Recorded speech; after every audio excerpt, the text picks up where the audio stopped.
Hi hello everyone, welcome to my channel Srishti tutorial for maths.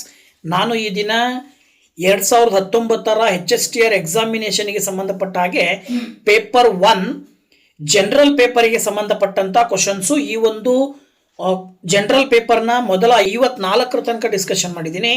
ಮುಂದಿನ 55ರಿಂದ ಬರುವಂಥ ಪ್ರಶ್ನೆಗಳನ್ನು ಈ ಒಂದು ವಿಡಿಯೋದಲ್ಲಿ ಅವುಗಳಿಗೆ ಆನ್ಸರ್ ನಾನು ಹೇಗೆ ಹುಡುಕೋದು ಅಥವಾ ಅವುಗಳ ಆನ್ಸರ್ ಏನು ಅನ್ನೋದನ್ನು ತಿಳಿಸ್ಲಿಕ್ಕೋಸ್ಕರ ವಿಡಿಯೋ ಮಾಡ್ತಾ ಇದ್ದೀನಿ. ದಯವಿಟ್ಟು ನಮ್ಮ ಚಾನಲ್ನ ಸಬ್ಸ್ಕ್ರೈಬ್ ಮಾಡಿಲ್ಲ ಅಂದರೆ ಚಾನಲ್ನ ಸಬ್ಸ್ಕ್ರೈಬ್ ಮಾಡಿ, ವಿಡಿಯೋಸ್ ಲೈಕ್ ಮಾಡಿ, ಶೇರ್ ಮಾಡಿ, ಹಾಗೆ ಕಮೆಂಟ್ ಮಾಡಿ ಅಂತ ಹೇಳ್ತಾ ಬನ್ನಿ ಕ್ಲಾಸ್ ಶುರು ಮಾಡೋಣ. HSTR 2019 ಪೇಪರ್ 1 ಸಾಮಾನ್ಯ ಜ್ಞಾನ. ಸೊ ಹಾಗಿದ್ರೆ 55ನೇ ಕ್ವಶನ್ ಬಂದ್ಬಿಟ್ಟು, ಅಂತಾರಾಷ್ಟ್ರೀಯ ಹಣಕಾಸು ನಿಧಿಯ IMF ಕೇಂದ್ರ ಸ್ಥಾನವು ಎಲ್ಲಿ ನೆಲೆಯಾಗಿದೆ ಅಂತ ಕೊಟ್ಟಿದ್ದಾರೆ.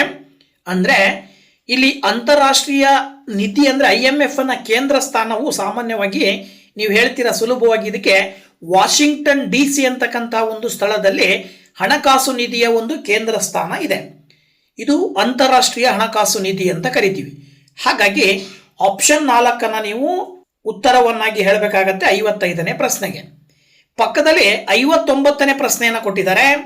ಪಟ್ಟಿ 1 ಮತ್ತು ಪಟ್ಟಿ 2 ನೀವು ಹೋಲಿಕೆ ಮಾಡಬೇಕಾದ್ರೆ ಪಟ್ಟಿ 1ರಲ್ಲಿ ರಾಮಾನುಜಾಚಾರ್ಯರು ಅವರು ಏನು ಯಾವ ಸಿದ್ಧಾಂತಗಳನ್ನು ಮಾಡಿದ್ರು ಅನ್ನೋದ್ರ ಆಧಾರದ ಮೇಲೆ ನೀವು ನೋಡೋದಾದ್ರೆ ರಾಮಾನುಜಾಚಾರ್ಯ, ಮಧ್ವಾಚಾರ್ಯ ಮತ್ತೆ ನಿಂಬಕಾಚಾರ್ಯ ಮತ್ತೆ ವಲ್ಲಭಾಚಾರ್ಯರಿಗೆ ಸಂಬಂಧಪಟ್ಟ ಹಾಗೆ ಕೊಟ್ಟಿದ್ದಾರೆ. ಇದಕ್ಕೆ ನೀವು ಉತ್ತರವನ್ನಾಗಿ ಏನು ಹೇಳ್ಬೋದು ಅಂತ ನೋಡೋದಾದ್ರೆ, ರಾಮಾನುಜಾಚಾರ್ಯ ಅವರು ಸ್ಥಾಪನೆ ಮಾಡಿದಂಥ ಒಂದು ಸಿದ್ಧಾಂತ ಯಾವುದಪ್ಪ ಅಂದರೆ ಅದು ದ್ವೈತಾದ್ವೈತ ಅಂತ ಹೇಳಿ ಕರಿತೀವಿ ನಾವು. ಹಾಗೆ ಮಧ್ವಾಚಾರ್ಯರ ಒಂದು ಸಿದ್ಧಾಂತ ಬಂದು ವಿಶಿಷ್ಟಾದ್ವೈತ ಅಂತ ಕರಿತೀವಿ. ನಿಂಬಕಾಚಾರ್ಯ ಅವರ ಸಿದ್ಧಾಂತ ಶುದ್ಧಾದ್ವೈತ ಅಂತ ಹೇಳಿ, ಹಾಗೆ ವಲ್ಲಭಾಚಾರ್ಯ ಅವರ ಸಿದ್ಧಾಂತ ಬಂದು ದ್ವೈತ ಸಿದ್ಧಾಂತ ಅಂತ. ಸೊ ಇದರ ಆಧಾರದ ಮೇಲೆ ನೀವು ಕೆಳಗಡೆ ಕೊಟ್ಟಂತ ಆಪ್ಷನ್ಗಳನ್ನು ನೀವು ನೋಡ್ತಾ ಹೋದಾಗ ನೋಡಿ, ಇಲ್ಲಿ 2, 4, 1, 3 ಅನ್ನೋದು ಯಾವ ಆಪ್ಷನ್ ಅಲ್ಲಿ ಇದೆ ಅಂತ ನೋಡಿದ್ರೆ ಇದು 4ನೇ ಆಪ್ಷನ್ ಅಲ್ಲಿ ಇದೆ. ಸೊ ಹಾಗಾಗಿ ನೀವು 4ನೇ ಆಪ್ಷನ್ ಅನ್ನ 59ನೇ ಕ್ವಶನ್ಗೆ ಉತ್ತರವಾಗಿ ಹೇಳಬೇಕಾಗತ್ತೆ. ಹಾಗೆ ನೆಕ್ಸ್ಟ್ 56ನೇ ಕ್ವಶನ್, ತಲಕಾವೇರಿ ವನ್ಯಜೀವಿ ಅಭಯಾರಣ್ಯವು ಎಲ್ಲಿ ನೆಲೆಸಿದೆ ಅಂತ ಕೊಟ್ಟಿದ್ದಾರೆ. ಅಂದ್ರೆ ತಲಕಾವೇರಿ ವನ್ಯಜೀವಿ ಅಭಯಾರಣ್ಯವನ್ನ ಎಲ್ಲಿ ಅದನ್ನು ಮಾಡಲಾಗಿದೆ, ಆರಂಭಿಸಲಾಗಿದೆ ಅಂತ ಕೇಳಿದ್ರೆ ಅದು ಆ ಒಂದು ಅಭಯಾರಣ್ಯ ಬಂದ್ಬಿಟ್ಟು ಎಲ್ಲಿದೆಯಪ್ಪ ಅಂತ ಅಂದ್ರೆ ಕೊಡಗಿನಲ್ಲಿದೆ. ಹಾಗಾಗಿ ನೀವು ಆಪ್ಷನ್ 4 ಕೊಡಗು ಅಂತಕ್ಕಂಥ ಉತ್ತರವನ್ನ 56ನೇ ಪ್ರಶ್ನೆಗೆ ಹೇಳಬೇಕಾಗತ್ತೆ. ನೆಕ್ಸ್ಟ್ 57ನೇ ಕ್ವಶನ್ ಬಂದ್ಬಿಟ್ಟು, ಜೂಡೆ ಫೆಲಿಕ್ಸ್ ರು ಈ ಕೆಳಗಿನ ಯಾವ ಕ್ರೀಡೆಯೊಂದಿಗೆ ಸಂಬಂಧಿಸಿದ್ದಾರೆ ಅಂತ ಕೊಟ್ಟಿದ್ದಾರೆ. ಸೊ ಅವರು ಜೂಡೆ ಫೆಲಿಕ್ಸ್ ಅವರು ಸಂಬಂಧಿಸ್ತಕ್ಕಂತಹ ಒಂದು ಕ್ರೀಡೆಯನ್ನು ನಾವಿಲ್ಲಿ ಕೆಳಗಡೆ ಆಪ್ಷನ್ಗಳನ್ನು ನೋಡ್ತಾ ಹೋದಾಗ ಇವರು ಸ್ಕ್ವಾಶ್ ಅಂತಕ್ಕಂಥ ಕ್ರೀಡೆಯನ್ನ ಇವರು ಆಡ್ತಾರೆ. ಅಂದ್ರೆ ಸ್ಕ್ವಾಶ್ನ ಕ್ರೀಡಾಪಟು ಜೂಡೆ ಫೆಲಿಕ್ಸ್ ರವರು ಆಗಿದ್ದಾರೆ. ಹಾಗಾಗಿ ನೀವು ಆಪ್ಷನ್ 2 57ನೇ ಪ್ರಶ್ನೆಗೆ ಉತ್ತರವಾಗಿ ಹೇಳಬೇಕಾಗತ್ತೆ. ಇನ್ನು ಪಕ್ಕದಲ್ಲಿರುವ 60ನೇ ಕ್ವಶನ್ ನೀವು ನೋಡೋದಾದ್ರೆ, ಪಟ್ಟಿ 1ರಲ್ಲಿನ ಪರ್ವತ ಕಣಿವೆಗಳನ್ನು ಪಟ್ಟಿ 2ರಲ್ಲಿನ ಅವುಗಳು ನೆಲೆಸಿರುವ ರಾಜ್ಯಗಳೊಂದಿಗೆ ಹೊಂದಿಸಿರಿ ಅಂತ ಕೊಟ್ಟಿದ್ದಾರೆ. ಒಂದ್ ಕಡೆ ಪರ್ವತ ಕಣಿವೆಗಳನ್ನು ಕೊಟ್ಟರೆ ಇನ್ನೊಂದು ಕಡೆ ಅದು ಎಲ್ಲಿ ಇದೆ, ಯಾವ ರಾಜ್ಯದಲ್ಲಿ ಇದೆ ಅನ್ನೋದನ್ನ ಕೊಟ್ಟಿದ್ದಾರೆ. ಇದಕ್ಕೆ ಸಂಬಂಧಪಟ್ಟ ಹಾಗೆ ನೀವು ಒಂದೊಂದಾಗಿ ನೋಡ್ತಾ ಹೋಗೋದಾದ್ರೆ ದಿಹಾಂಗ್, ಇನ್ನೊಂದು ಕರಡುಂಗಲಾ, ಇನ್ನೊಂದು ಜೆಲೆಪ್ಲಾ, ಇನ್ನೊಂದು ಡೆಬ್ಸಾ ಅಂತ ಹೇಳಿ. ಸೊ ಇವುಗಳು ನೆಲೆಸಿರುವ ರಾಜ್ಯಗಳನ್ನ ನೀವು ಹೊಂದಿಸಿ ಬರೆಯೋದಾದ್ರೆ ನೋಡಿ, ಇಲ್ಲಿ ದಿಹಾಂಗ್ ಅಂತಕ್ಕಂಥದ್ದು ಅರುಣಾಚಲ ಪ್ರದೇಶದಲ್ಲಿದ್ರೆ, ಕರಡುಂಗಲಾ ಅಂತಕ್ಕಂಥದ್ದು ಬಂದ್ಬಿಟ್ಟು ಜಮ್ಮು ಮತ್ತು ಕಾಶ್ಮೀರದಲ್ಲಿದೆ. ಹಾಗೇನೆ ಜೆಲೆಪ್ಲಾ ಅಂತಕ್ಕಂಥದ್ದನ್ನ ನಾವು ನೋಡೋದಾದ್ರೆ ಅದು ಹಿಮಾಚಲ್ ಪ್ರದೇಶದಲ್ಲಿ, ಜೊತೆಗೆ ಡೆಬ್ಸಾ ಅಂತಕ್ಕಂಥದ್ದು ಸಿಕ್ಕಿಂನಲ್ಲಿದೆ. ಇದರ ಆಧಾರದ ಮೇಲೆ ನೀವು 4 ಎಗೆ 4, ಬಿಗೆ ಬಂದ್ಬಿಟ್ಟು 2, ಸಿಗೆ ಬಂದ್ಬಿಟ್ಟು 3, ಹಾಗೆ ಡಿಗೆ ಬಂದ್ಬಿಟ್ಟು 1 ಅಂತಕ್ಕಂಥ ಆಪ್ಷನ್ ಅನ್ನ ನೀವು ಚೂಸ್ ಮಾಡಬೇಕಾಗತ್ತೆ. ಸೊ ಈ ಆಪ್ಷನ್ ಯಾವ್ದ್ರಲ್ಲಿದೆ ಅಂತ ನೋಡೋದಾದ್ರೆ ಸೊ ಅದು ಆಪ್ಷನ್ 3ರಲ್ಲಿ ನೋಡ್ತಾ ಇದ್ದೀರಾ, 4, 2, 3, 1 ಅಂತ ಹೇಳಿ. ಹಾಗಾಗಿ ನೀವು ಆಪ್ಷನ್ 3 ನೀವು ಈ ಒಂದು 60ನೇ ಪ್ರಶ್ನೆಗೆ ಉತ್ತರವನ್ನಾಗಿ ಆಯ್ಕೆ ಮಾಡಬೇಕಾಗತ್ತೆ. ಇದ್ರ ನಂತರದಲ್ಲಿ ಪಕ್ಕದಲ್ಲಿರುವ 58ನೇ ಪ್ರಶ್ನೆ, ಇಂಗ್ಲಿಷ್ ಆಗಸ್ಟ್ ಒಂದು ಭಾರತೀಯ ಕಥೆ.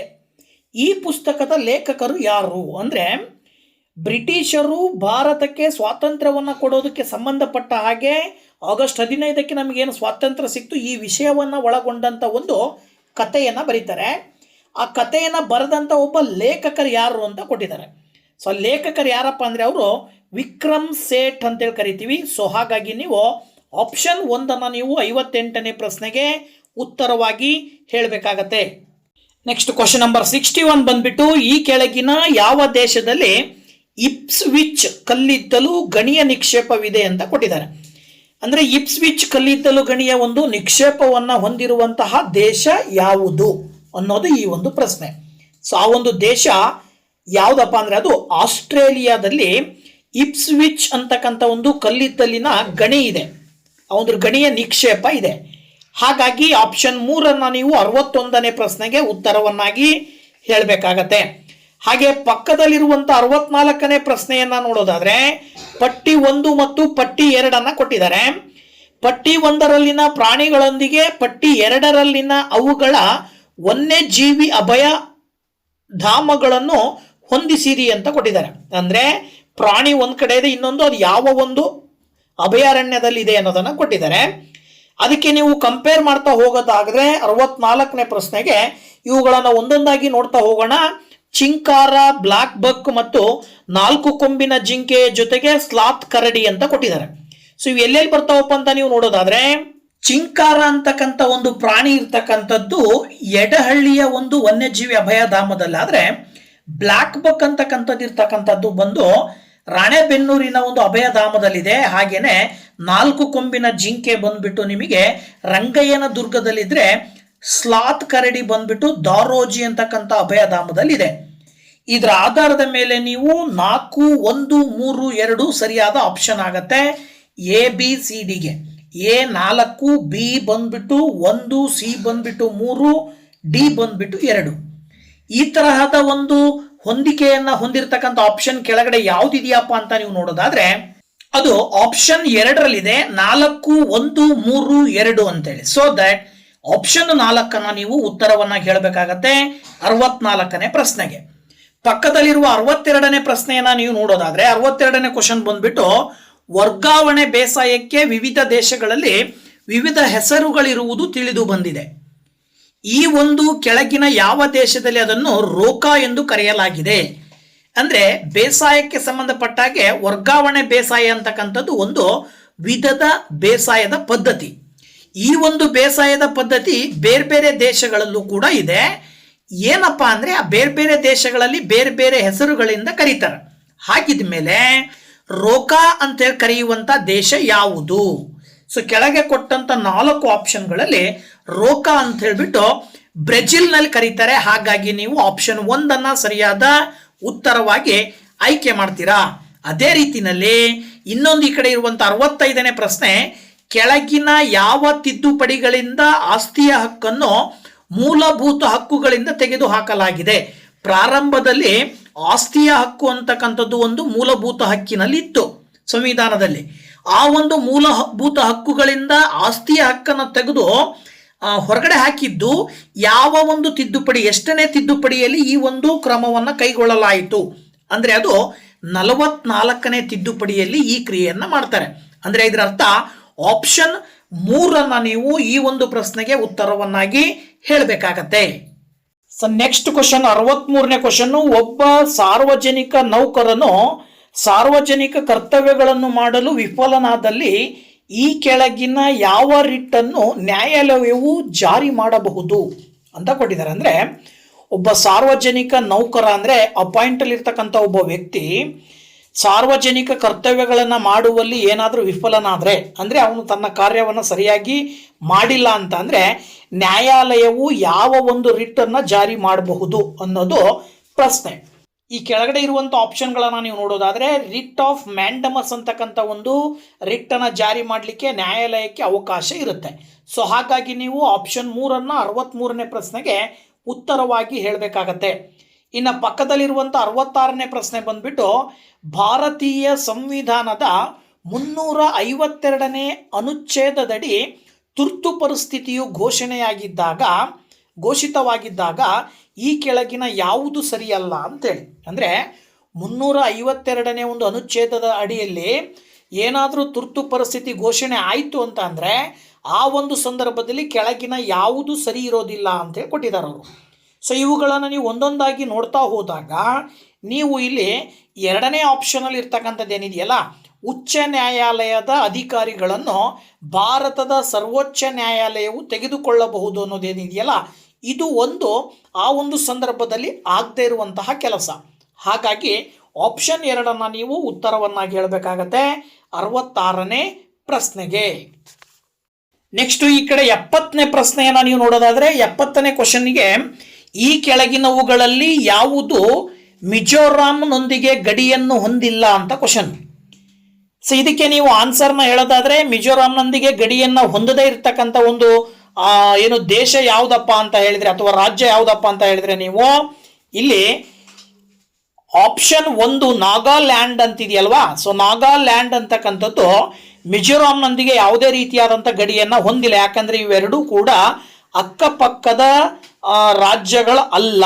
ಹಾಗಾಗಿ ನೀವು ಆಪ್ಷನ್ 1 ಉತ್ತರವನ್ನಾಗಿ ಹೇಳಬೇಕಾಗತ್ತೆ 70ನೇ ಪ್ರಶ್ನೆಗೆ. ಹಾಗೆ 67ನೇ ಕ್ವಶನ್ನು ಗಡಸು ಕರೆನ್ಸಿ ಎಂದರೇನು ಅಂತ ಕೊಟ್ಟಿದ್ದಾರೆ. ಏನಪ್ಪ ಅದು ಗಡಸು ಕರೆನ್ಸಿ ಅಂತ ಅಂದರೆ ಅದನ್ನು ನೋಡೋದಾದರೆ ನೀವು ಕೆಳಗಡೆ ಕೊಟ್ಟಂಥ ಆಪ್ಷನ್ಗಳನ್ನು ನೋಡ್ತಾ ಹೋದಾಗ 4ನೇ ಆಪ್ಷನ್ ಏನು ಹೇಳುತ್ತಲ್ಲ ಅದನ್ನು ನಾವು ಗಡಸು ಕರೆನ್ಸಿ ಅಂತ ಕರಿತೀವಿ. ಏನದು 4ನೇ ಆಪ್ಷನ್ನು? ಅದು ಹಠಾತ್ತಾಗಿ ಕುಸಿತಕ್ಕೊಳಗಾಗದಿರುವ ಮತ್ತು ಅಂತಾರಾಷ್ಟ್ರೀಯ ಮಾರುಕಟ್ಟೆಯಲ್ಲಿ ಅತ್ಯಂತ ದ್ರವ್ಯವಾಗಿರುವಂತಹದ್ದನ್ನು ನಾವು ಏನಂತ ಕರಿತೀವಿ? ಗಡಸು ಕರೆನ್ಸಿ ಅಂತ ಕರಿತೀವಿ. ಹಾಗಾಗಿ ಆಪ್ಷನ್ 4 ಉತ್ತರವನ್ನಾಗಿ ಹೇಳಬೇಕಾಗತ್ತೆ. ಸೊ ಮುಂದಿನ ಪ್ರಶ್ನೆ 68, ಸ್ವಾಮಿ ದಯಾನಂದ ಸರಸ್ವತಿಯವರ ಮೂಲ ಹೆಸರೇನು ಅಂತ ಹೇಳಿ. ಸೊ ಸ್ವಾಮಿ ದಯಾನಂದ ಸರಸ್ವತಿಯವರ ಮೂಲ ಹೆಸರನ್ನು ನಾವು ನೋಡ್ತಾ ಹೋದಾಗ ಮೂಲಶಂಕರ್ ಅಂತೇಳಿ ಕರಿತಿದ್ರಂತೆ. ಸೊ ಹಾಗಾಗಿ ನೀವು ಆಪ್ಷನ್ 3 68ನೇ ಪ್ರಶ್ನೆಗೆ ಉತ್ತರವಾಗಿ ಹೇಳ್ತೀರಾ. ಹಾಗೆ ಪಕ್ಕದಲ್ಲಿರುವ 71ನೇ ಪ್ರಶ್ನೆ ಹೇಳುತ್ತೆ, ಭಾರತದಲ್ಲಿ ಅತ್ಯಧಿಕವಾಗಿ ಮ್ಯಾಂಗನೀಸ್ ಅನ್ನು ಉತ್ಪಾದಿಸುವ ರಾಜ್ಯ ಕೆಳಗಿನವುಗಳಲ್ಲಿ ಯಾವುದು ಅಂತ ಕೇಳಿದ್ದಾರೆ. ಸೊ ಮ್ಯಾಂಗನೀಸ್ ಅನ್ನು ಅತಿ ಹೆಚ್ಚು ಉತ್ಪಾದನೆ ಮಾಡುವಂತ ರಾಜ್ಯ ಬಂದ್ಬಿಟ್ಟು ಮಧ್ಯಪ್ರದೇಶ. ಸೊ ಆಪ್ಷನ್ 1 ನೀವು 71ನೇ ಪ್ರಶ್ನೆಗೆ ಉತ್ತರವಾಗಿ ಹೇಳಬೇಕಾಗತ್ತೆ. ಹಾಗೆ ಮುಂದುವರೆದು 69ನೇ ಕ್ವಶನ್ನು, ಈ ಕೆಳಗಿನ ಯಾವ ಕೇಂದ್ರಾಡಳಿತ ಪ್ರದೇಶವು ವಿಸ್ತೀರ್ಣದಲ್ಲಿ ಅತ್ಯಂತ ಕಿರಿದಾದುದು ಅಂತ ಕೊಟ್ಟಿದ್ದಾರೆ. ಕೆಳಗಡೆ ಇರುವ ಆಪ್ಷನ್ಗಳನ್ನು ನೀವು ನೋಡ್ತಾ ಹೋದಾಗ ಅತ್ಯಂತ ಕಡಿಮೆ ವಿಸ್ತೀರ್ಣ ಹೊಂದಿರುವಂತಹ ಒಂದು ಕೇಂದ್ರಾಡಳಿತ ಪ್ರದೇಶ ಯಾವುದಪ್ಪ ಅಂದ್ರೆ ಅದು ಲಕ್ಷದ್ವೀಪ್. ಹಾಗಾಗಿ ಆಪ್ಷನ್ 4 ಸರಿಯಾದ ಉತ್ತರ 69ನೇ ಪ್ರಶ್ನೆಗೆ. ಇನ್ನು ಪಕ್ಕದಲ್ಲಿರುವ 72ನೇ ಪ್ರಶ್ನೆಯನ್ನು ನೋಡೋದಾದ್ರೆ, ಈ ಕೆಳಗಿನ ಯಾವ ನದಿಯ ಮೇಲೆ ಹಿರಾಕುಡ್ ಅಣೆಕಟ್ಟನ್ನು ನಿರ್ಮಿಸಲಾಗಿದೆ ಅಂದ್ರೆ ಇದು ತುಂಬಾ ಸುಲಭವಾಗಿರುವಂತ ಆನ್ಸರು. ಹಿರಾಕುಡ್ ಅಣೆಕಟ್ಟನ್ನ ಮಹಾನದಿ ಎಂಬತಕ್ಕಂಥ ಒಂದು ನದಿಯ ಮೇಲೆ ನಿರ್ಮಿಸಲಾಗಿದೆ. ಹಾಗಾಗಿ 72ನೇ ಪ್ರಶ್ನೆಗೆ ಆಪ್ಷನ್ 1 ನೀವು ಸರಿಯಾದ ಉತ್ತರವನ್ನಾಗಿ ಆಯ್ಕೆ ಮಾಡಬೇಕಾಗತ್ತೆ. ನೆಕ್ಸ್ಟ್ 73ನೇ ಕ್ವಶನ್ನು, ಈ ಕೆಳಗಿನವುಗಳಲ್ಲಿ ಯಾವ ದೇಶವು ಸಾರ್ಕ್ನ ಅಂದ್ರೆ south Asia association for regional cooperation ಅಂತ ಏನೋ ಒಂದು ಸಂಘ ಇದೆ, ಈ ಒಂದು ಸಂಘದ ಸಂಸ್ಥಾಪಕ ಸದಸ್ಯ ಆಗದೇ ಇರುವಂತ ದೇಶ ಯಾವುದು ಇದರಲ್ಲಿ ಅಂತ ಕೊಟ್ಟಿದ್ದಾರೆ. ಅಂದ್ರೆ ಈ ಒಂದು ಸಾರ್ಕ್ನ ಒಂದು ಸಂಸ್ಥಾಪಕ ಸದಸ್ಯ ಅಂದ್ರೆ ಅರ್ಥ ಏನು? ಸ್ಥಾಪನೆ ಆಗ್ಬೇಕಾದ್ರೆ ಆ ಒಂದು ಸಂಘ ಸ್ಥಾಪನೆ ಆಗುವ ಸಂದರ್ಭದಲ್ಲಿ ಸದಸ್ಯ ಆಗದೆ ಇರ್ತಕ್ಕಂಥದ್ದು ಯಾವುದು ಅಂತ ನೋಡೋದಾದ್ರೆ ಇಲ್ಲಿ ಸಾಮಾನ್ಯವಾಗಿ ಮಯನ್ಮಾರ್ ಅಂತಕ್ಕಂಥದ್ದು ಸದಸ್ಯನೇ ಅಲ್ಲ. ಇದನ್ನ ಬಿಟ್ರೆ ಉಳಿದಂತೆ ಅಫ್ಘಾನಿಸ್ತಾನ್ ಅಂತಕ್ಕಂಥದ್ದು ಏನಿದೆಯಲ್ಲ ಇದು 8ನೇ ಸದಸ್ಯ. ಹಾಗೇನೆ ಇನ್ನು ಉಳಿದಂತೆ ಮಾಲ್ಡೀವ್ಸ್ ಮತ್ತೆ ಭೂತಾನು ಸಂಸ್ಥಾಪಕ ಸದಸ್ಯ ಆಗಿದ್ವು. ಅಂದ್ರೆ ಅಲ್ಲಿಗೆ ಮಾಲ್ಡೀವ್ಸ್ ಸದಸ್ಯ ಆಗಿದ್ದಾವೆ. ಮಯನ್ಮಾರ್ ಅಂತಕ್ಕಂಥದ್ದು ಸಾರ್ಕ್ನ ಸದಸ್ಯನೇ ಅಲ್ಲ ಅಂದಮೇಲೆ ಸಂಸ್ಥಾಪಕ ಸದಸ್ಯನ ಆಗದೆ ಇರ್ತಕ್ಕಂಥದ್ದು ಯಾವುದು ಅಂದ್ರೆ ಅಫ್ಘಾನಿಸ್ತಾನ. ಯಾಕಂದ್ರೆ ಅದು 8ನೇ ಸದಸ್ಯನಾಗಿ ಆಯ್ಕೆಯಾಗಿರುವಂಥದ್ದು. ಇದರ ಆಧಾರದ ಮೇಲೆ ನೀವು ಆಪ್ಷನ್ 3 ಸರಿಯಾದ ಉತ್ತರವನ್ನಾಗಿ ಹೇಳ್ತೀರಾ. ಪಕ್ಕದಲ್ಲಿ 77ನೇ ಪ್ರಶ್ನೆ ಕೊಟ್ಟಿದ್ದಾರೆ. ಗಣಿತಕ್ಕೆ ಸಂಬಂಧಪಟ್ಟ ಹಾಗೆ ಒಂದು ಸಂಖ್ಯೆಯು 3ನೇ 2 ಭಾಗವು ಅಂದ್ರೆ ಒಂದು ಸಂಖ್ಯೆಯ 3ನೇ 2 ಭಾಗವು ಅದೇ ಸಂಖ್ಯೆಯ 9ನೇ 5ಕ್ಕಿಂತ 6 ಅಧಿಕವಾಗಿದೆ ಅಂತ ಕೊಟ್ಟಿದ್ದಾರೆ. ಅಂದ್ರೆ ಆ ಸಂಖ್ಯೆಯನ್ನು ಕಂಡುಹಿಡಿಯಿರಿ. ಒಂದು ಸಂಖ್ಯೆಯ 3ನೇ 2 ಭಾಗ ಸಂಖ್ಯೆಯ 9ನೇ 5ಕ್ಕಿಂತ 6 ಅಧಿಕವಾಗಿದೆ ಅಂತ ಅರ್ಥ. ಇದರ ಅರ್ಥದಲ್ಲಿ ನೀವೇನ್ ಮಾಡ್ಬೇಕಾಗತ್ತೆ ಅಂದ್ರೆ 2 ಇಂಟು ಎಕ್ಸ್ ಅಂತ ಬರ್ಕೊಂಡು ಇಸ್ ಈಕ್ವಲ್ ಟು 9 ಪ್ಲಸ್ 6 ಅಂತ 9 ಇಂಟು ಎಕ್ಸ್ ಪ್ಲಸ್ 6 ಅಂತ ತಗೊಂಡು 2 ಮತ್ತೆ 9 ಒಂದ್ ಕಡೆ ತಗೊಂಡು ಎಕ್ಸ್ ಅನ್ನ ಮಾತ್ರ ತಗೊಂಡು ನೀವು ಇದನ್ನ ಈ ರೀತಿಯಾಗಿ ಸಿಂಪ್ಲಿಫೈ ಮಾಡ್ತಾ ಹೋದಾಗ ಕೊನೆಯದಾಗಿ ನಿಮಗೆ ಉತ್ತರ ಏನ್ ಸಿಗುತ್ತಪ್ಪ ಅಂತ ಹೇಳಿದ್ರೆ ಅದು ಆ ಸಂಖ್ಯೆ 54 ಅನ್ನೋದು ಸಿಗುತ್ತೆ. ಹಾಗಾಗಿ ನೀವು ಆಪ್ಷನ್ 3 77ನೇ ಪ್ರಶ್ನೆಗೆ ಉತ್ತರವನ್ನಾಗಿ ಹೇಳಬೇಕಾಗತ್ತೆ. ಹಾಗೆ 74ನೇ ಪ್ರಶ್ನೆ, ಭಾರತದ ವಿಘಟನೆಯ ಬಾಲ್ಕನ್ ಯೋಜನೆಯನ್ನು ಸಿದ್ಧಪಡಿಸಿದವರಾರು ಅನ್ನೋದು ಕ್ವಶನ್. ಈ ಒಂದು ಭಾರತದ ವಿಘಟನೆಯ ಬಾಲ್ಕನ್ ಯೋಜನೆಯನ್ನ ಸಿದ್ಧಪಡಿಸಿರ್ತಕ್ಕಂಥ ವ್ಯಕ್ತಿ ಬಂದ್ಬಿಟ್ಟು ನಾವು ಏನಂತ ಕರಿತೀವಪ್ಪ ಅಂತ ಹೇಳಿದ್ರೆ ಲಾರ್ಡ್ ಮೌಂಟ್ ಬ್ಯಾಟನ್ ಅಂತ ಹೇಳ್ತೀವಿ. ಸೊ ಹಾಗಾಗಿ ಆಪ್ಷನ್ 3 ನೀವು ಉತ್ತರವನ್ನಾಗಿ ಹೇಳಬೇಕಾಗತ್ತೆ 74ನೇ ಪ್ರಶ್ನೆಗೆ. ನೆಕ್ಸ್ಟ್ 78ನೇ ಕ್ವಶನ್, ನ್ಯೂಟನ್ನ ಗುರುತ್ವಾಕರ್ಷಣೆಯ ನಿಯಮವನ್ನು ಈ ಕೆಳಗಿನವುಗಳಲ್ಲಿ ಯಾವುದಕ್ಕೆ ಅನ್ವಯಿಸಲಾಗಿದೆ ಅಂತ ಕೊಟ್ಟಿದ್ದಾರೆ. ಈ ಆಪ್ಷನ್ಗಳನ್ನ ನೋಡ್ತಾ ಹೋದಾಗ ನ್ಯೂಟನ್ನಿನ ಒಂದು ಗುರುತ್ವಾಕರ್ಷಣೆಯ ನಿಯಮ ಏನ್ ಹೇಳುತ್ತಪ್ಪ ಅಂದ್ರೆ ಬರೀ ಭೂಮಿ ಅಥವಾ ಭೂಮಿಯಂತಹ ಬೇರೆ ಕಾಯಗಳು ಅಥವಾ ಚಂದ್ರ ಈ ತರ ಅಲ್ಲ, ಇಡೀ ಬ್ರಹ್ಮಾಂಡದಲ್ಲಿರುವ ಯಾವುದೇ 2 ಕಾಯಗಳ ನಡುವಣ ಬಲವನ್ನು ಅವರು ಗುರುತ್ವಾಕರ್ಷಣೆ ನ್ಯೂಟನ್ನ ಗುರುತ್ವಾಕರ್ಷಣೆಯ ಒಂದು ನಿಯಮಕ್ಕೆ ನಾವು ಅದನ್ನು ಅನ್ವಯಿಸಬಹುದು. ಹಾಗಾಗಿ 4ನೇ ಆಪ್ಷನ್ ಅನ್ನ 78ನೇ ಪ್ರಶ್ನೆಗೆ ಉತ್ತರವಾಗಿ ಹೇಳಬೇಕಾಗತ್ತೆ. ಇನ್ನ 75ನೇ ಪ್ರಶ್ನೆ, ಮನುಷ್ಯನ ಮೂತ್ರಪಿಂಡದಲ್ಲಿ ಕಲ್ಲುಗಳು ರಚಿತವಾಗುವುದು ಅತ್ಯಧಿಕವಾಗಿ ಇವುಗಳನ್ನು ಹೊಂದಿರುವುದು ಅಂತ ಕೊಟ್ಟಿದ್ದಾರೆ. ಅಂದ್ರೆ ಮನುಷ್ಯನ ದೇಹದಲ್ಲಿ ಕಿಡ್ನಿ ಸ್ಟೋನ್ ಅಂತ ಏನ್ ಕರಿತೀವಲ್ವಾ, ಆ ತರದ ಒಂದು ಕಿಡ್ನಿ ಸ್ಟೋನ್ ಫಾರ್ಮೇಶನ್ ಆಗ್ಲಿಕ್ಕೆ ಪ್ರಮುಖವಾದ ಕಾರಣ ಅಂದ್ರೆ ನಮ್ಮ ದೇಹದಲ್ಲಿ ಕ್ಯಾಲ್ಸಿಯಂನ ಪ್ರಮಾಣ ಜಾಸ್ತಿ ಆಯ್ತು ಅಂದ್ರೆ ಈ ತರಹದ ತೊಂದರೆ ಉಂಟಾಗತ್ತೆ. ಹಾಗಾಗಿ ನೀವು ಆಪ್ಷನ್ 4 ಕ್ಯಾಲ್ಸಿಯಂ ಅಂತೇಳಿ ಉತ್ತರವನ್ನಾಗಿ ಹೇಳಬೇಕಾಗತ್ತೆ 75ನೇ ಪ್ರಶ್ನೆಗೆ. ನೆಕ್ಸ್ಟ್ 76ನೇ ಕ್ವಶನ್ ಬಂದ್ಬಿಟ್ಟು ಈ ಕೆಳಗಿನವುಗಳಲ್ಲಿ ಲೋಮನಾಳೀಯತೆಯೊಂದೇ ಕಾರಣವಾಗದ್ದು ಯಾವುದು ಅಂತ ಕೊಟ್ಟಿದ್ದಾರೆ. ಅಂದ್ರೆ ಲೋಮನಾಳೀಯತೆಯನ್ನ ಮಾತ್ರ ಕಾರಣವಾಗಿ ಇಟ್ಕೊಳ್ಳದೆ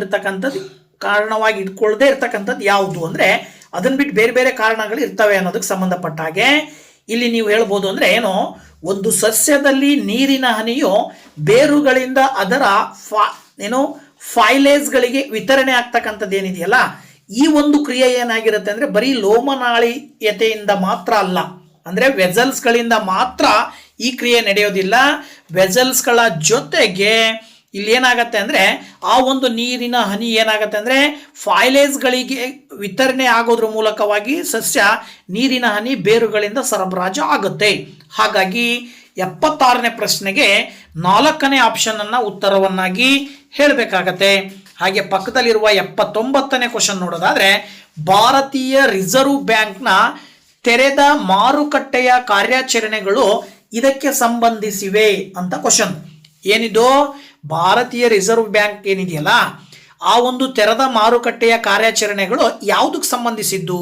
ಕೆಳಗಿನ 4 ಆಪ್ಷನ್ಗಳಲ್ಲಿ ನೀವು ಈ ಒಂದು ಮಾರುಕಟ್ಟೆ ಅಥವಾ ರಿಸರ್ವ್ ಬ್ಯಾಂಕಿಗೆ ಸಂಬಂಧಪಟ್ಟಾಗ ಏನು ಹೇಳ್ಬೋದು, ಇಲ್ಲಿ ವ್ಯವಹಾರ ನಡೀತಾ ಇರೋದ್ರಿಂದಾಗಿ ಭದ್ರತೆಗಳಲ್ಲಿ ವ್ಯವಹಾರ ಅಂತಕ್ಕಂಥದ್ದು ಏನಿದೆಯಲ್ಲ ಇದು ಭಾರತೀಯ ರಿಸರ್ವ್ ಬ್ಯಾಂಕ್ನ ತೆರೆದ ಮಾರುಕಟ್ಟೆಯ ಒಂದು ಕಾರ್ಯಾಚರಣೆಗಳಲ್ಲಿ ಇದು ಕೂಡ ಒಂದು ಭದ್ರತೆಗಳಲ್ಲಿ ವ್ಯಾಪಾರ ಮಾಡ್ತಕ್ಕಂಥದ್ದು ಕೂಡ ಒಂದು ಕಾರ್ಯಾಚರಣೆ ಆಗಿದೆ.